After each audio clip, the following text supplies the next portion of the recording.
Good morning, folks. Welcome to another of our devotions, the final in this week. Normally, whenever we finish a psalm and move on to another psalm, we work our way through that psalm.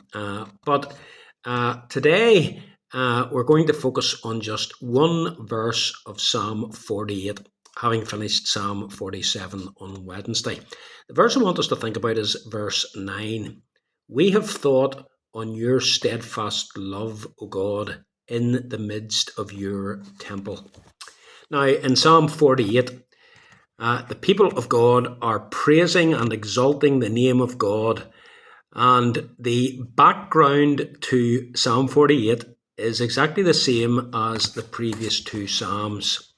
God's victory over his enemies. God exercising his mighty power, acting on behalf of his people to bring about deliverance for his people in defeating their enemies. That's really what is being said here in the first 8 verses of the psalm, which I would encourage you to read.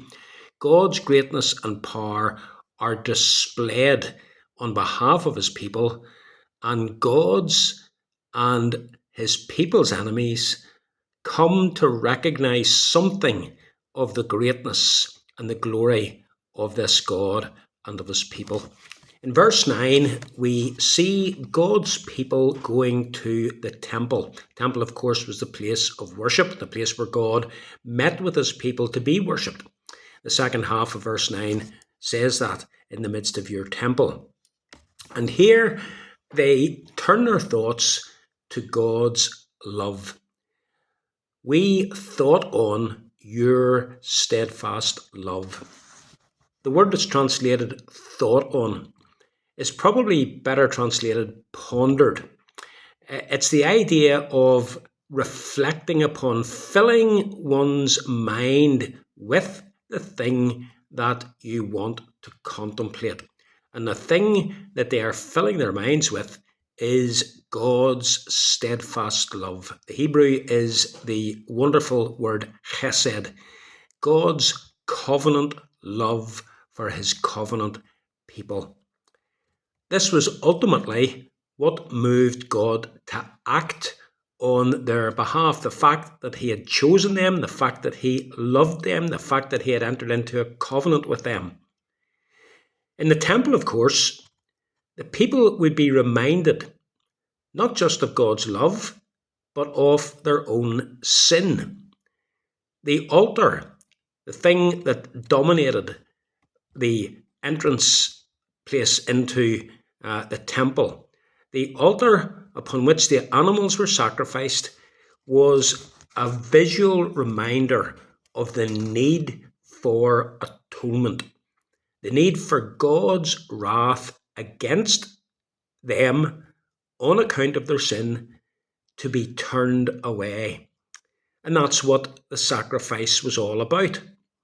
How blessed they were to have a God who loved them as he did, who had made wonderful provision for them so that he could and he would forgive them. To have a God who would bring them deliverance, to have a God who would keep them safe, to have a God who would bless them. As Christians, it is good for us to take time out and to do what these people did, to ponder your steadfast love to us, O God. Our minds can be filled with so many things that there's hardly room to fit anything else in. And that's why it's so important for us to set aside time each day, to be quiet, to empty our minds, and then to fill them up again, to empty them of all the things that press in upon us, and to fill our minds with thoughts of God's wonderful covenant love to us. As God's ancient people did so when they went to the temple, so we should do likewise, especially when we go to worship on the Sabbath day. We should ponder God's steadfast love. That should be our focus. How God loved us, chose us, delivered us, redeemed us. And we should do that not merely on the Sabbath, when we go collectively with God's people to the place of worship appointed. We should also do it each day in our own devotional life. To do what these people did, to ponder God's steadfast love.